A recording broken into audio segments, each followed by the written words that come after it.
आमतौर पे जब कोई नेता चुनाव के ठीक पहले किसी विषय पे चर्चा करता है या घोषणा करता है तो लोग कहते हैं वोट के लिए कर रहा है। कई वादे किए जाते हैं धर्म के नाम पे, कई वादे किए जाते हैं जाति के नाम पे, कई वादे समाज के निचले तबके के लिए किए जाते हैं और कई वादे कुछ चंद उद्योगपतियों के लिए किए जाते हैं। ये ऐसा क्यों करते हैं?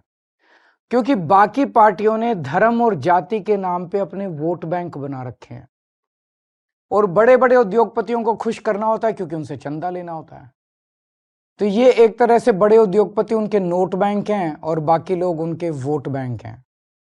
इस वोट बैंक और नोट बैंक के बीच में एक बहुत बड़ा ऐसा वर्ग है जो पिस के रह गया है। वो ना इधर का है ना उधर का है और ये वर्ग है भारत का मिडिल क्लास। कोई भी पार्टी आज मिडिल क्लास के हित की बात करने को तैयार नहीं है। ऐसा क्यों है?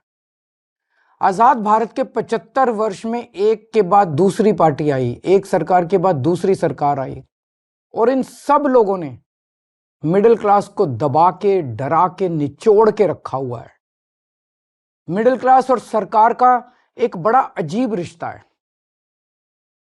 मिडिल क्लास के लिए ये लोग कुछ करते तो नहीं है, लेकिन जब जब सरकार को इनकी जरूरत पड़ती है तब तब मिडिल क्लास के ऊपर सरकार हथियार चला देती है, चाकू चला देती है और ये हथियार है टैक्स।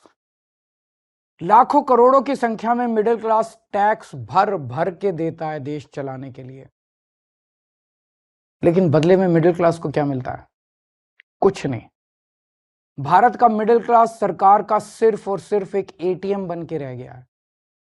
सच बात तो यह है, the Indian middle class is victim of tax terrorism.